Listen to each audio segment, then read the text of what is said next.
Birinchi бүлек. Уйыбыз безнең язмышыбыз. Кешеләрнең проблемалары ничек барлыкка килә? Ни өчен кешеләр бер-берсенә охшаш вакыйгаларга юлыга?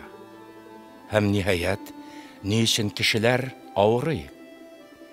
Моннан берничә ел элек бер китаптан шундый бер бик тә кызыклы фикер укыган идем.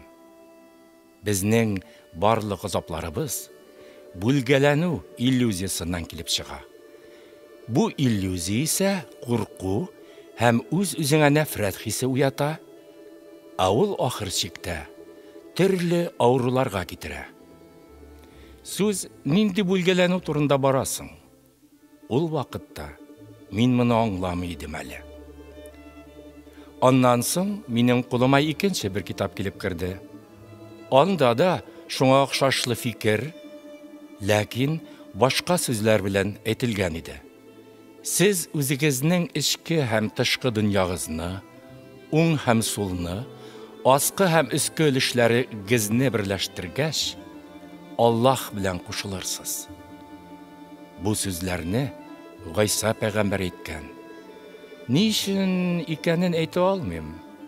Әмма бу фикер күңелемнең әллә кайсы төшен кузгатты. Бу сүзләрдә яңгыраган тирән зирәклеккә таң калдым. Аларның ихласлылыгына шигем юк. Бары тик тәҗрибә генә үткәрәсе калган иде. Һәм соңгы елларымны мин шушы фикерне тикшерүгә багышладым. Асылда бу фикерне булайрак итеп күзалларга була. Тышкы эчке, сул уң, ас өс. Һәм менә буларның барысы да инде Аллаһ. Сизәсезме? Әлеге язу кайбер кызыклы уйларга әтерә. Ул символик мәгънәгә ия. Эчке һәм тышкы, уң һәм сул, ас һәм өс дигәндә теләсә нинди аналогиялар үткәргә була. Кыскарак итеп әйткәндә, безне әйләндереп алган тышкы дөнья белән адәм баласының эчке дөньясы бердәм дигәнне аңлата бу. Шуны истә тотыгыз. Бу чынбарлыкта бар. Һәм һәрбер кешенең бурычы шушыны күреп, үзенә киеп караудан гыйбарәт. Дөньяның теләсә кайсы динендә мондый бердәмлеккә ирешкән кешенең тәҗрибәсе турында укырга була. Ягъни, бу чынбарлыкта бар дигән сүз. Без аны күрә генә алмыйбыз. Шул ук вакытта без физика тасвирлаган күп нәрсәләрне күрмибез, ләкин ышанабыз бит. Сез физика постулатлары фәнни исбатланган диярсез. Моңа булай дип җавап бирергә була. Дөньяда һәрбер нәрсәне үзара бәйләнгән, бердәм булуы да фәнни исбатланган. Ләкин ни өчендер әлеге караш көндәлек тормышка гына үтеп кермәгән. Мөгаен моны гади кешеләр, физик түгел, бу бердәмлекне үз күзләре белән күрә һәм үзләре аша үткәрә алмыйлар дип аңларга кирәктер. Формуладагы сул һәм уң дигәне беренче чиратта ир-ат һәм хатын-кыз башлангычын күздә тота. Ягъни Аллаһка кушылу өчен үзеңдә ир-ат һәм хатын-кыз башлангычларын ашып, аларның ничек эшләвен күрергә һәм берләштерергә кирәк. Тибет ламаларының эш алымнары моның бик мөмкин гамәл булуын раслый. Минемчә, ул алымнар җитди өйрәнүләрнең теләсә кайсында бар. Ләкин аны бөтен кешедә аңлап җиткерми генә. Үз һәм ас дигәндә беренче чиратта күк белән җир күздә тотыла. Биредә Гермесның түбәндәге сүзләре хәтергә килә. Өстә ничек булса, аста да шулай. Бу сүзләргә аз дигәндә 3000 ел инде. Шулай итеп, Безнең тагын бер бурычыбыз. Җир белән күк тәңгәллеген күрүдән гыйбрәт. Аңлашылуынча җир без омтылган шул ук күк ул. Һәм җмахны җирдә дә табарга була. Бу китапта без тәңгәлекнең беренчесен, тышкы эчке тигезлеген тикшерербез. Аның ничек эшләвен аңласагыз, сез бу дөньяда тырышып-тырмашып яшәү өчен генә түгел, муллыкта яшәү өчен дә көчле коралга ия булырсыз. Муллык сүзеннән курыкмагыз. Эгоизм түгел бу. Әгәр проблемаларыгызны хәл итү белән сезнең күңелегезне тынычлык һәм ярату биләп ала икән, нәтиҗәдә сезнең әйләнә тирәгездә дә шулар ук урнашачак. Тышкы дөнья эчкесенә тигез. Бик гади, шулай бит. Мин үземнең карашларымны башкаларга тагырга, яки кеше башын бутап, яңа секта тудырырга җыенмыйм. Максатым башка. Түбәндә сөйләнәсе сүзләрне үзегезнең тәҗрибәдә тикшереп карарга гына тәкъдим итәм. Бары тик сез генә үзегез өчен иң абруйлы шәхес.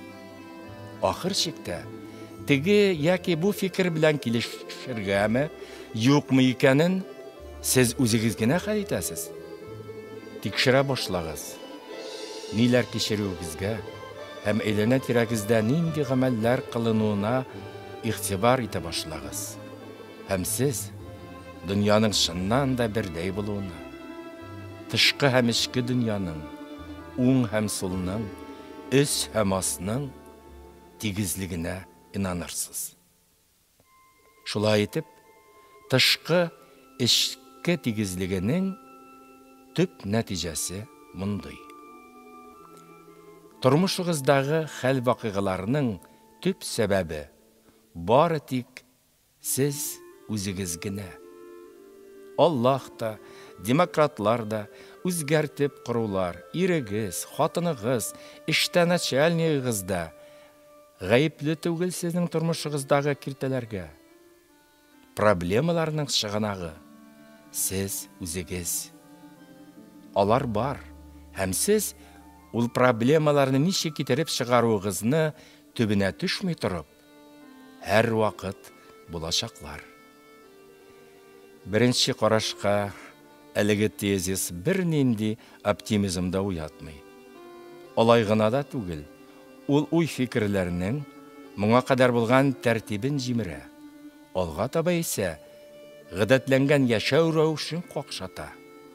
Сез бит моңа кадәр уңышсызлыкларыгыз өчен гаепне һәм проблемаларыгызны кемгә дә булса башка берәүгә яга идегез бит. Ничек? Булай буламы? Сезнең тормышыгыздан проблемалар, уңышсызлыклар бөтенләйгә китте, барысы да җайланды, һәм сез алга барасызмы? Корбан роленә керү бик җиңел. Ләкин ул безгә нәрсә бирә соң? Бер очракта без тормышыбызны үкенү хисе белән агулыйбыз.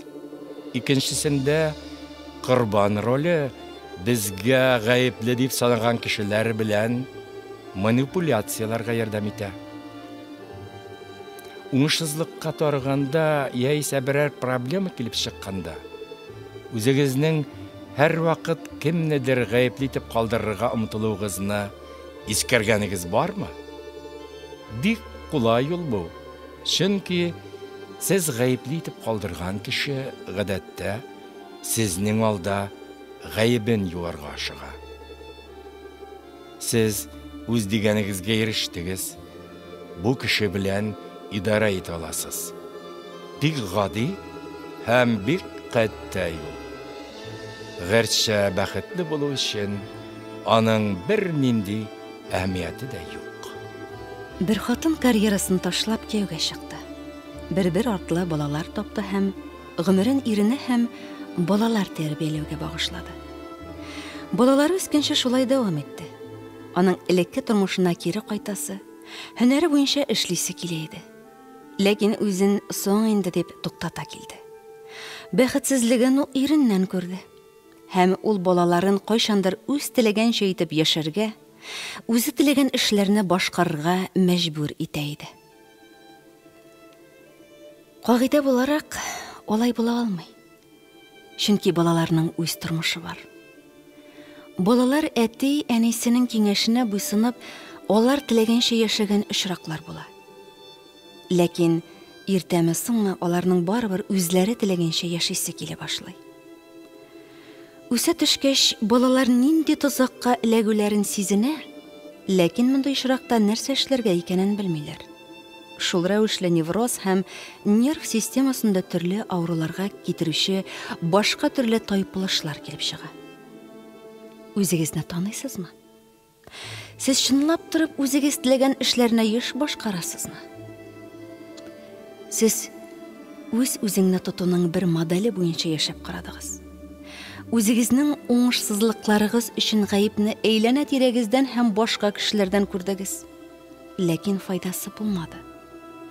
Ни өчен әле акцентны тышкы дөньядан үзегезгә күчереп, икенче бер модель буенча яшәп карамаска? Мин сезгә үткәндә калганнар өчен үзегезне гаепләп, җәзаламаска киңәш итәр идем. Үткән биткән инде, сабак булсын. Алга барыр һәм тормышны үзгәртер вакыт җитте. Ни өчен әле үзегезнең тормышыгызны үз кулыгызга алып, үзегез теләгәнчә яшәп карамаска? Кешеләр гадәттә бу юлны урап узарга тырыша. Чөнки кайдадыр тирәндә алар барысы да, шул исәптән иң көчле дигәннәре дә, бу кырыс һәм кеше теләсә кайсы мизгелдә юк ителергә, сытылырга мөмкин дип кабул ителә торган дөньяда үзен яклаучысыз итеп хис итә. Уңышсызлыкларны һәм килеп чыккан проблемаларны тышкы дөньяга сылтап калдыру да шуннан килә. Ләкин сез гап-гади бер нәрсәне күрмисез. Ул шул кадәр гади ки, хәтта игътибарга да алынмый. Әгәр сезнең тормышыгызда проблема яки авыру китереп чыгарырга көчегез җиткән икән, димәк, сездә ул проблеманы хәл итәрлек, авыруны җиңәрлек көч тә бар. Сез моны аңлыйсыз икән, сез теләсә кайсы катлаулы вазгыятьтән җиңел генә чыга алачаксыз. Чөнки ул көч сезнең үзегездә саклана. Безнең тормышта проблемалар тудыручы әлеге серле механизмны нинди көч хәрәкәткә китерә соң? Безнең уй фикерләребез. Уй бар нәрсәнең башы да, ахыры да. Безнең әйләнә-тирәбездә һәм эчке дөньябызда нәрсә бар? Йортлар, юллар, сәнгать әсәрләре, үзара мөнәсәбәтләр, үзебезгә карата мөнәсәбәтебез. Булар барысы да башта безнең эчке дөньяда туды. Соңрак ул материяга әйләнде. Башка төрле әйткәндә, сез үзегез үк үзегезне кисәтеп куйдыгыз. Мәсәлән, кешеләргә ышанмагыз. Һәм үз тирәгездә ялгызлык өчен шартлар тудыра башладыгыз. Һәм хәзер сез игътибар, ярату һәм таяныч булмаудан интегәсез.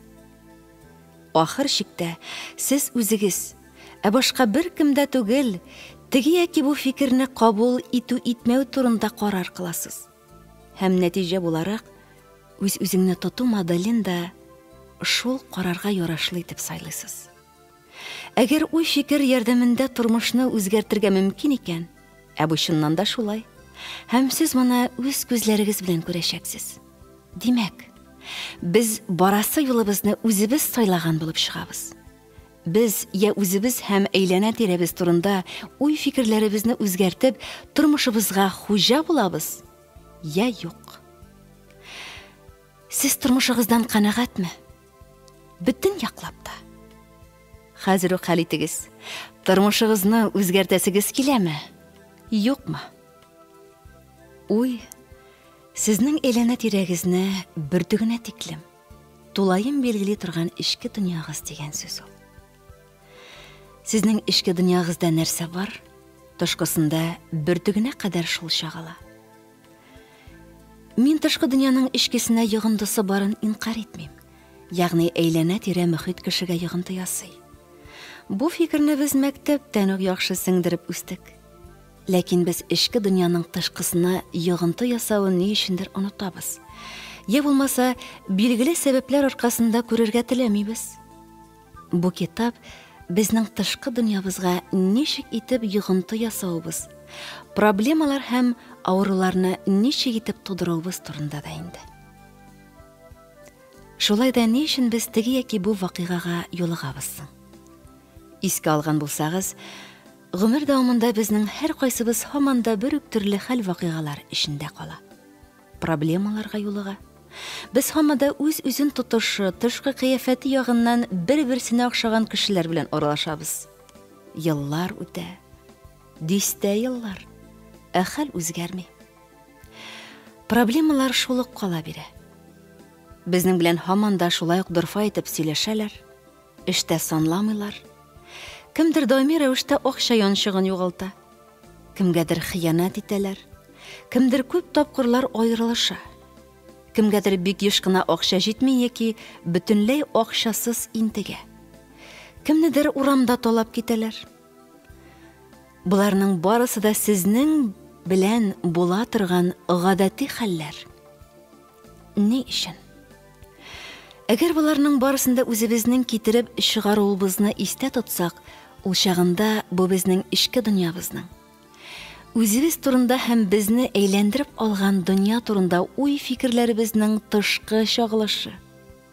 Аңлашыла ки, үзебезнең уй-фикерләребезне анализлап, үткән тормышыбызда ни өчен теге яки бу вакыйгага юлыгуыбызны аңларга була. Хәтта киләчәкне дә фаразлап белергә мөмкин.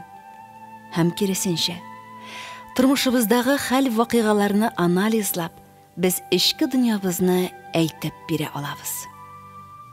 Бер ханым үзенең 16 яшьлек сеңлесе турында булай дип сөйләгән иде. Апасының әйтүенә караганда, бу яшь кыз бик чибәр икән. Яшьтәшләре арасында артыннан йөрүче дуслары да күп булган. Ләкин көннәрдән бер көнне бу кызның башына бер уй килә. Имеш ул чибәр түгел, фигурасы да ямсыз янәсе. Шуннан соң акрынлап моның тормышыннан егетләр юкка чыккан. Хәзер инде ир-егетләр арасында бер генә дусты да калмаган. Һәм бу аның үзе турындагы тискәре уйларын тагын да ныгытып куйган. Бер вакыт ул иптәш кызы белән анысы да үзен ямсыз дип уйлый икән. Урамнан барганда, буларның каршына очраган бер егет: "Матур кызлар кая китеп беткән соң?" дип мыгырдап үткән. Килеп җиттек дип атала бу. Әлеге яшь кызларның күңелендәгесе тышкы дөньяда төп-түгел чагылыш тапкан. Үзегез белән була торган хәлләргә игътибар итә башлагыз. Һәм моңа кадәр шулай булганы бар идеме дип үз-үзегезгә сорау куегыз. Шул мизгелдә башыгызга нинди уйлар килде? Сезнең белән була торган хәл вакыйгаларның уртак якларын анализлагыз. Аларның сезнең уй-фикерләрегез белән нинди уртаклыгы бар? Барлык хәл вакыйгаларда да бер төрле берләштерүче факторлар була. Шушылай изләнү сезгә проблемагызны хәл итәргә ярдәм итәчәк. Бер ир-ат еш кына акчасын югалта башлаган. Туры мәгънәсендә дә, күчерелмә мәгънәдә дә акча моның тормышыннан юкка чыга икән. Партнерлары сүзендә тормый. Килешүләр üzелә башлаган яки соңгы минутта баш тарталар икән. Үзе тик торганда диярлек аварияга очраган. Кеше тормышында чираттагы сабак вакыты килеп җиткәндә гадәти хәл бу. Монда акча кешене уйланырга мәҗбүр итү өчен корал буларак кулланыла. Бу кеше тормышында башланган вакыйгаларның уртаклыгы акча. Тырыша торгач, без аның уңышсызлыкларының башында ук булган бер вакыйгага килеп чыктык. Нәкъ шул көннәрдә ул бергәләп эшли башлаган компаньонын эштән азат иткән булган. Иратлар арасында дусларыгыз бармы дип сорауга ул юк дип җавап бирде. Чөнки бу шәһәргә 10 ел элек кенә күчеп килгән. Өстәмә сорауларга җаваплардан аның ир-егетләрдән качарга тырышуы һәм ир-егетләр үзеннән өстен булмасын өчен һәр вакыт җитәкче, аннан соң фирма башлыгы булырга омтылуы ачыкланды. Без аның балачагына анализ ясадык Хикмәт шунда. Әтисе моның алдында абыйсын һәр вакыт җәзага тарта торган булган һәм шактый кырыс итеп.